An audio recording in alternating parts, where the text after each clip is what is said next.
मेरे चैनल सच आज का मैं डॉक्टर सर्वदानंद आर्य आपसे संबोधित हूँ। सब साथियों को, सब बंधुओं को, मित्रों को नमस्कार, प्रणाम। साथियों, कल रात को, लेट रात को एक बहुत अच्छी खबर आई पेरिस ओलंपिक से।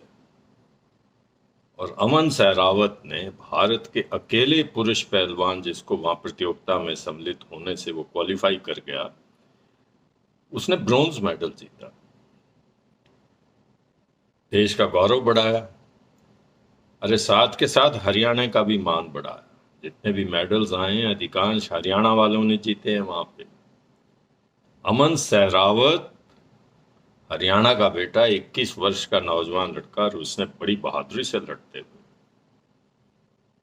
अपनी 4 में से 3 बाउट्स जीती और ब्रॉन्ज मेडल को जीता। भारत के पदकों की संख्या में वृद्धि की। थोड़ा सा मन उदास भी हुआ, खुश भी हुआ। उदास इसलिए कि 1-2 दिन पहले विनेश फोगाट वाला जो केस हुआ, उससे सारा देश और सारे खेल प्रेमी और खासतौर पे हरियाणा में खेल प्रेमी बहुत उदास थे। अभी वो केस चल रहा है, देखिए आर्बिट्रेशन कोर्ट के अंदर क्या फैसला होता है, वो तो बात की बात है। परंतु अमन सहरावत ने हमारे दिल में प्रसन्नता की लहर फैला दी। इसके लिए उसे बधाई। सारा देश उसे अपना आशीर्वाद दे रहा। बड़े दुर्भाग्य का विषय ये है मित्रों, 11 वर्ष की आयु में ये बच्चा अनाथ हो गया। माता और पिता दोनों चले गए। चाचा ने पाला, दादा ने पाला और घर के दूसरे परिवार के सदस्यों ने। और ये अनाथ बच्चा आज अनाथ हुआ है। सारा देश इस पे गर्व कर रहा है। हरियाणा को इस पे बहुत बहुत गर्व है। हम सब इसके माई बाप। इस बच्चे को इसके दादा और चाचा ने दिल्ली के प्रसिद्ध छत्रसाल स्टेडियम में, जहां कुश्ती करने वाले लोग ट्रेनिंग लेते हैं, हमारे रेसलर्स, हमारे पहलवान, मशहूर है जगह वो पहलवानों के लिए, वहां पर उसको एडमिट करवाया। कई साल उसने ट्रेनिंग ली।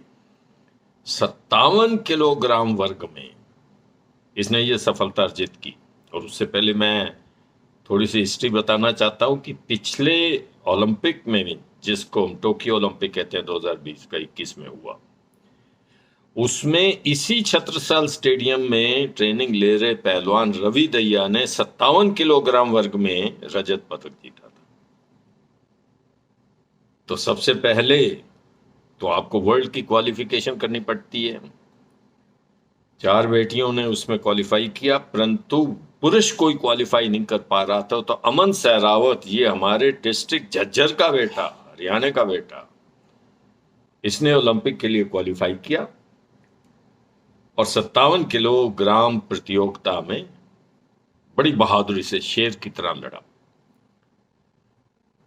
और उसका हमारा मान बढ़ाया, हमारे देश का मान बढ़ाया, इज्जत बढ़ाई हरियाणा की। हरियाणा के पहलवानों की जो परंपरा है, उस परंपरा को कायम रखा, सहयोग दिया, हमें गर्व से कुछ कहने की मौका दिया। हमारे पदकों की स्थिति सुधरी, पदक और बढ़े। अभी एक और हरियाणा की बालिका रितिका हुड्डा, जिसका आज मुकाबला है, मेरे ख्याल में उसके बाद भारत की कोई चुनौती किसी भी इवेंट में नहीं रहेगी। आज दोपहर बाद ही पता चलेगा उस महिलाओं के 76 किलोग्राम वर्ग में रितिका हुड्डा, ये भी हरियाणा की बेटी है, क्या कमाल दिखाती। मैं एक बार फिर इस पहलवान को, सहरावत को आशीर्वाद देता हूं, ब्लेसिंग देता हूं। हरियाणा वालों से एक प्रार्थना करता हूं, कल ओलंपिक का आखिरी दिन है और उसके बाद ये टीमें वापस आएंगी। दिल्ली एयरपोर्ट के ऊपर धमाकेदार इन लोगों के लिए आप स्वागत कीजिए।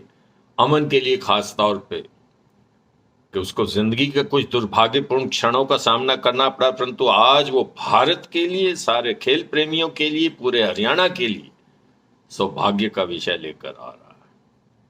बहुत बहुत धन्यवाद, ये आपसे निवेदन।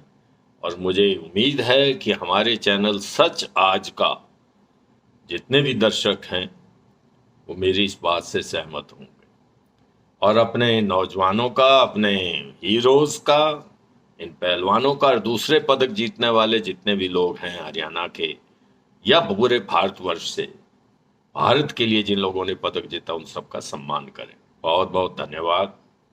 नमस्कार।